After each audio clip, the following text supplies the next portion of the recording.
Hello everyone. आप सब लोगों का स्वागत है। तो आज इस वीडियो में हम बात करने वाले हैं सेट्स के बारे में। तो सबसे पहले हम ये देखेंगे कि सेट होता क्या है। तो जो हमारे पास में इसकी फॉर्मल डेफिनेशन दी जाती है वो होती है हमारे पास a well defined collection of object. ठीक है। यहाँ पे जो हमारे पास ये ऑब्जेक्ट है ये डिस्टिंक्ट होने चाहिए। ठीक है। डिस्टिंक्ट का मतलब क्या होता है? डिफरेंट। अब देखो, जो ये डेफिनेशन है इसके अंदर मेनली तीन वर्ड लिखे हुए हैं। एक हमारे पास है वेल डिफाइंड, एक हमारे पास में कलेक्शन, और एक हमारे पास में ऑब्जेक्ट। ठीक है। ऑब्जेक्ट क्या होता है? कोई भी जो चीज़ हमारे पास में दे रखी हो जिसको हमें इकट्ठा करना है, और इकट्ठा करके रखने को हम क्या बोलते हैं? कलेक्शन। ठीक है। तो ये दो वर्ड तो ऐसे हैं जिसके बारे में हमें इंफॉर्मेशन है, हमें ये पता है कि ये होता क्या है। ठीक। जो चीज़ हमें नहीं पता या फिर हमें कंफ्यूज कर सकती है वो ये कि ये वेल डिफाइंड का मतलब क्या हुआ। ठीक है। तो सबसे पहले इसी को देखते हैं कि वेल डिफाइंड क्या है।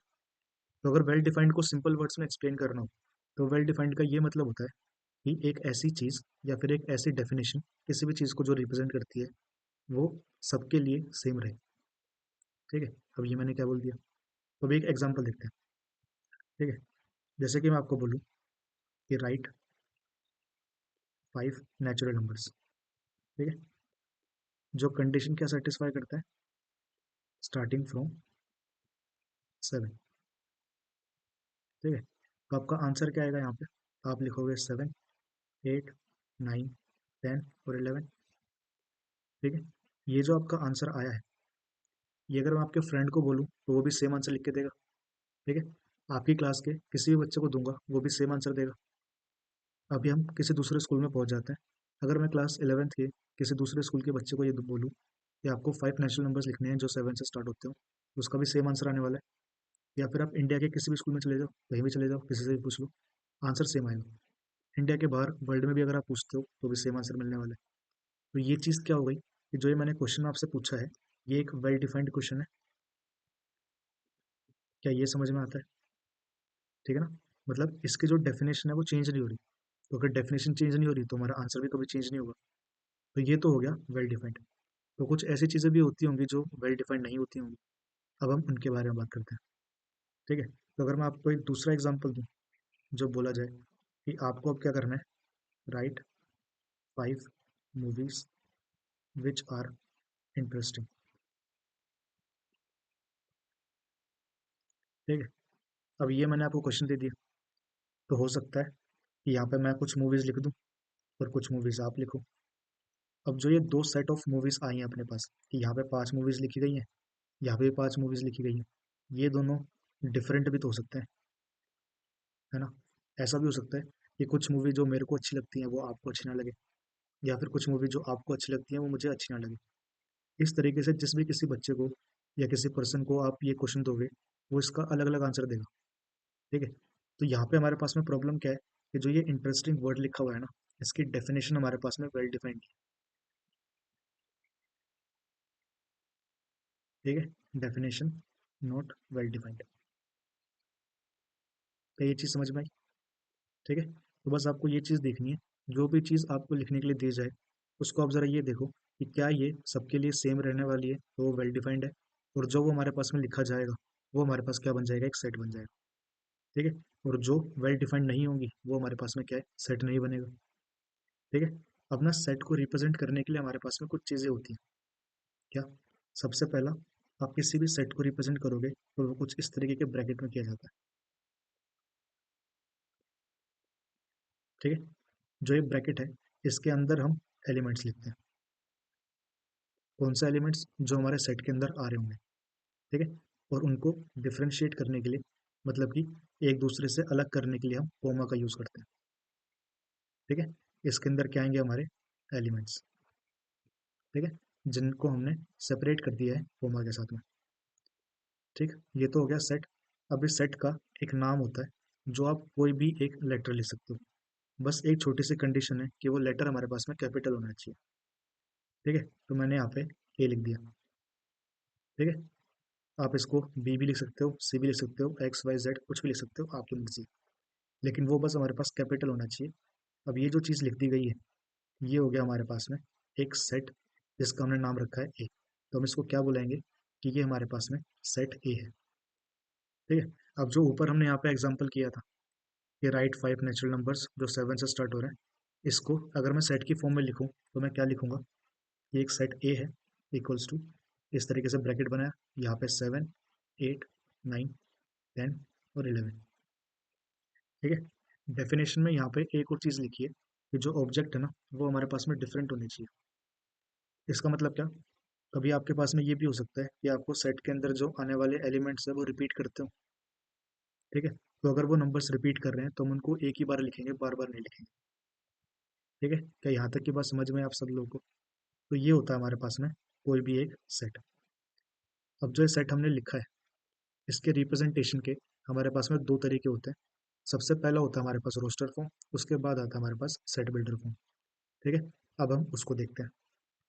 रोस्टर फॉर्म क्या होता है कि जितने भी आपके पास में एलिमेंट्स आए जो उस कंडीशन को सेटिस्फाई कर रहे हैं, जो भी आपको दे रखी होगी कंडीशन, उसको सेटिस्फाई करने वाले जितने भी एलिमेंट है उन सबको आप लिख दो अपने सेट के अंदर, जैसा कि हमने यहाँ पे किया था। ठीक है। हमें जो कंडीशन थी वो ये दे रखी थी, इस कंडीशन को सेटिस्फाई करते हुए ये हमारे पास 5 नंबर आए थे, उन पांचों नंबर को हमने लिख दिया हमारे सेट के अंदर। तो ये जो रिप्रेजेंटेशन है ये आपके पास में रोस्टर फॉर्म है। ठीक है। एक दूसरा एग्जांपल लें तो मैं आपको बोलूँ कि राइट ऑल वोवल्स जो हमारे इंग्लिश अल्फ़ाबेट में आते हैं। ठीक है। तो आप क्या करोगे, एक सेट बनाओगे, लिखेंगे ए ई आई ओ यू। अब इस सेट का एक नाम रख दो, तो हमने इसका सेट ए ही नाम रख दिया। ठीक है। आप बी भी रख सकते हो या कुछ भी रख सकते हो, आपकी मर्जी। तो ये हमने क्या किया है, जब भी हम जितने भी एलिमेंट्स हैं उन सबको लिख देंगे सेट के अंदर तो वो हमारे पास में रोस्टर फॉर्म हो जाएगी। ठीक है।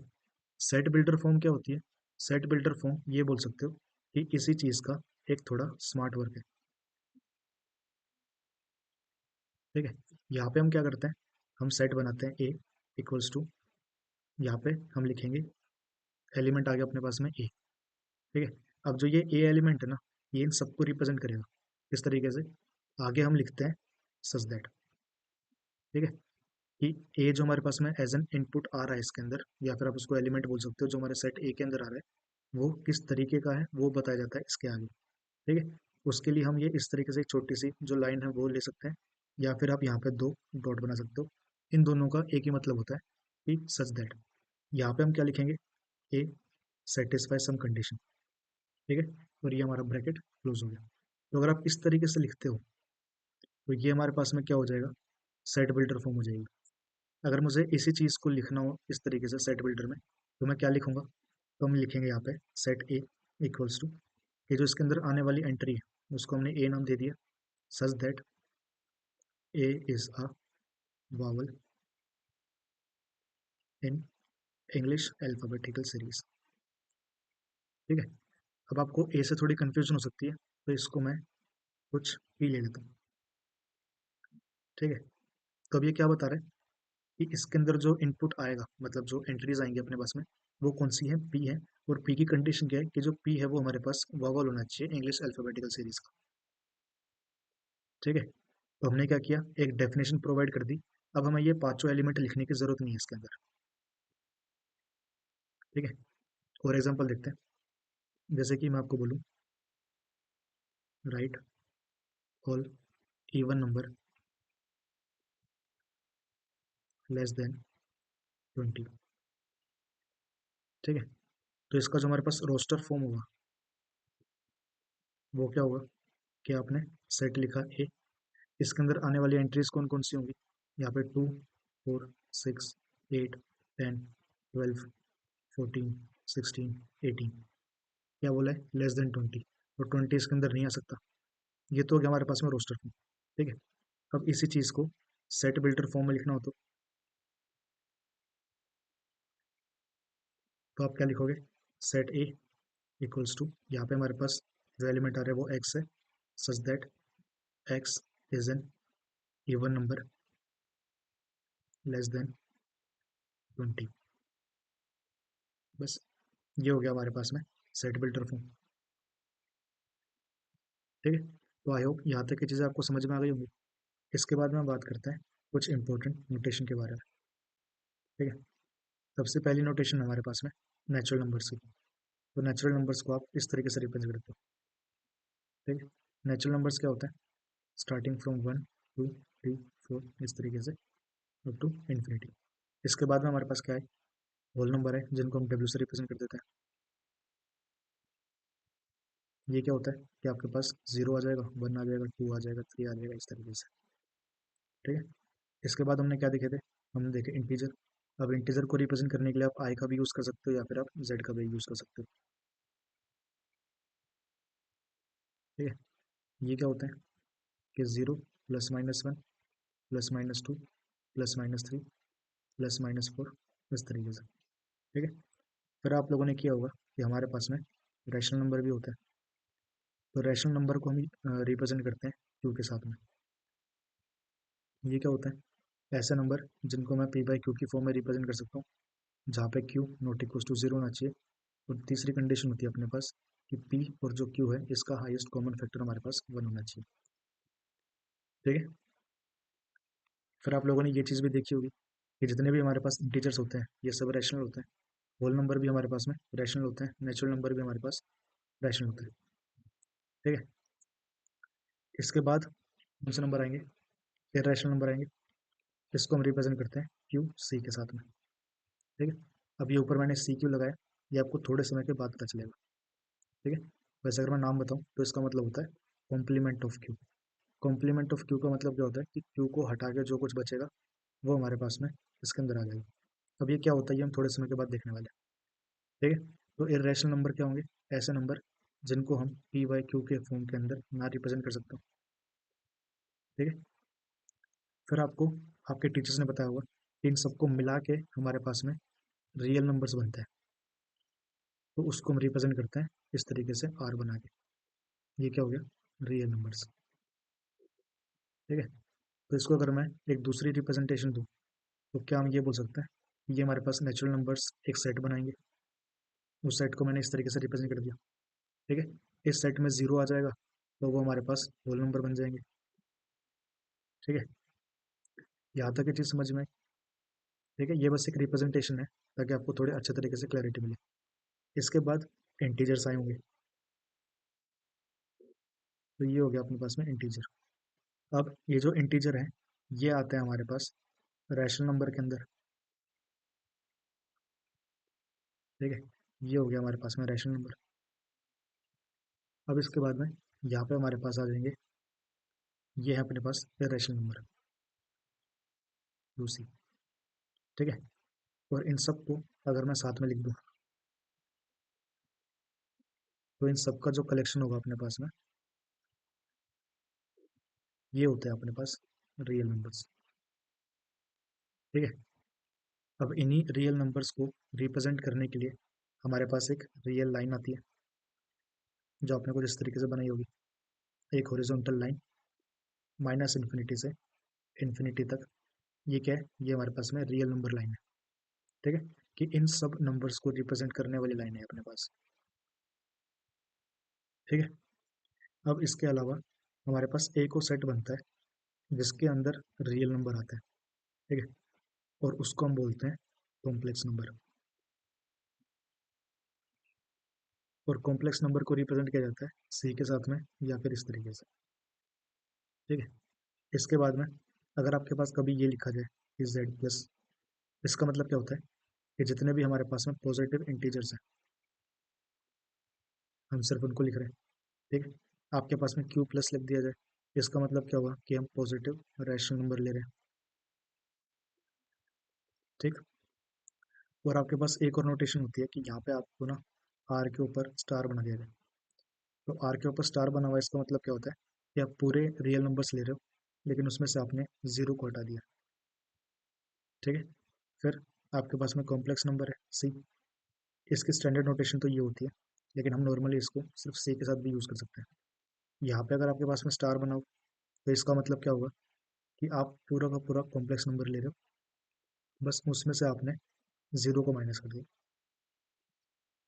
ठीक है, अब ये क्या चीज़ें होती हैं, इसके लिए हमारे पास में एक अलग सा चैप्टर है, तो जब वो आएगा उसमें हम इसकी बात करेंगे। ठीक है, अभी के लिए जो हमारा पॉइंट ऑफ डिस्कशन है वो सिर्फ रियल नंबर्स तक ही रहेगा। ठीक है, उसके बाद में हम बात करते हैं टाइप्स ऑफ सेट के बारे में। तो सबसे पहले टाइप होती है अपने पास में एम्प्टी सेट। ठीक, एम्प्टी का मतलब क्या होता है, खाली। तो एक ऐसा सेट जिसके अंदर कोई भी एलिमेंट ना आता हो। ठीक है, तो हमने ये चीज़ देखी थी कि सेट को हम इस तरीके से रिप्रेजेंट करते हैं, एक हमने ब्रैकेट बनाया, अब इस ब्रैकेट के अंदर कोई एलिमेंट नहीं है, तो ये हो गया हमारे पास में एम्प्टी सेट।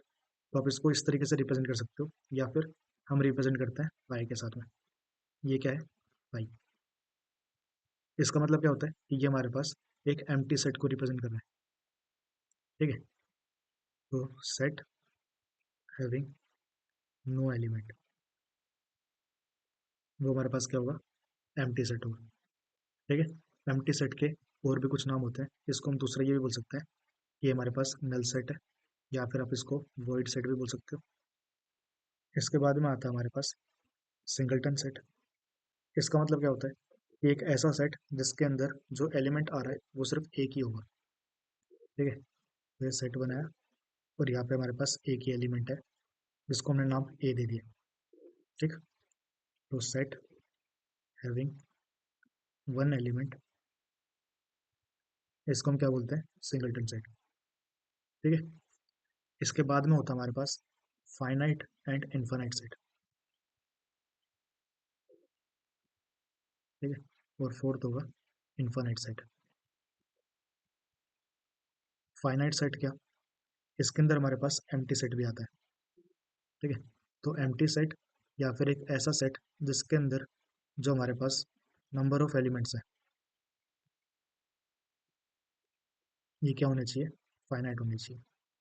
या फिर आप बोल सकते हो कि ये हमारे पास में डेफिनाइट होनी चाहिए। डेफिनाइट और फाइनाइट का मतलब क्या होता है कि हमारे पास एक फिक्स्ड वैल्यू होनी चाहिए, जहाँ तक हमें पता हो कि यहाँ से लेके यहाँ तक जो हमारे पास में एलिमेंट्स हैं वो इस सेट के अंदर आए, तो वो हो गया हमारे पास फाइनाइट सेट। ठीक है, इनफाइनाइट सेट क्या होगा कि जिसके अंदर जो एलिमेंट्स आ रहे हैं हमारे पास, उनका जो नंबर है वो इनफाइनाइट हो जाए। ठीक है, नंबर ऑफ एलिमेंट्स जो कि इन्फाइनाइट हो गए। फॉर एग्जांपल, जैसे कि यहाँ पे हमने नेचुरल नंबर देखे थे, ऊपर लिख रहे थे ना, तो यहाँ पे मैंने 4 के आगे डॉट डॉट बना दिया था। वो क्यों बनाया, क्योंकि हमें ये नहीं पता ना कि नेचुरल नंबर लास्ट कहाँ पे है, वो तो इन्फिनिटी है। तो ये हमारे पास में क्या हो गया, एक इन्फाइनाइट सेट हो गया। होल नंबर का सेट है, वो भी हमारे पास इन्फाइनाइट सेट है। इंटीजर्स भी इन्फाइनाइट है, रैशनल भी इन्फाइनाइट है, इरेशनल भी इन्फाइनाइट है, तो रियल नंबर्स भी हमारे पास इन्फाइनाइट हो गए। ठीक है, तो इस तरीके के सेट कहाँ पे आएंगे, इन्फाइनाइट सेट में आएंगे। और ऊपर हमने एक और एग्जांपल किया था यहाँ पे, ये याद है आपको। हाँ, जैसे कि हमने ये लिखा है यहाँ पे, सेट ए लिखा है, इसकी स्टार्टिंग 2 से हो रही है, एंड हो गया 18 पे। तो नंबर ऑफ एलिमेंट्स जो आप काउंट करोगे तो कितने, 9 एलिमेंट्स आ जाएंगे। तो ये हमारे पास में एक फिक्स वैल्यू आ गई ना। ठीक है, तो इस तरीके के जो हमारे पास सेट्स होंगे वो कहाँ पे आएंगे, फाइनाइट सेट के अंदर आएंगे। इसके बाद में आता है हमारे पास काफ़ी ज़्यादा इंपॉर्टेंट सेट, जिसको हम बोलते हैं इक्वल सेट। तो इक्वल सेट क्या होता है, ऐसे सेट कि जिनके पास एग्जैक्टली सेम एलिमेंट्स हो।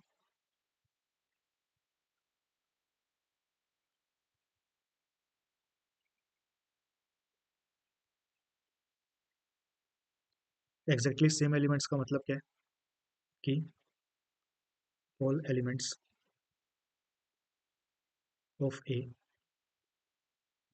belongs to B, and all elements of B belongs to A। ठीक है, एग्जांपल, जैसे कि हमने एक सेट ए बनाया, इसके अंदर जो एलिमेंट्स आ रहे हैं वो हमारे पास में सी, पी और क्यू है।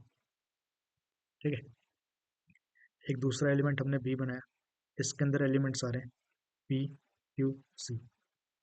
तो यहाँ पे चाहिए आगे पीछे लिखे हूँ, लेकिन क्या ये तीनों एलिमेंट इसके अंदर आ रहे हैं और ये तीनों एलिमेंट इसके अंदर आ रहे हैं, तो ये बोल सकते हैं कि ए और बी ये हमारे पास में इक्वल सेट हुए। ठीक है, इक्वल सेट को हम इस तरीके से रिप्रेजेंट करते हैं, यहाँ पे इक्वल लगा के। इसका मतलब क्या होगा, A and B are equal.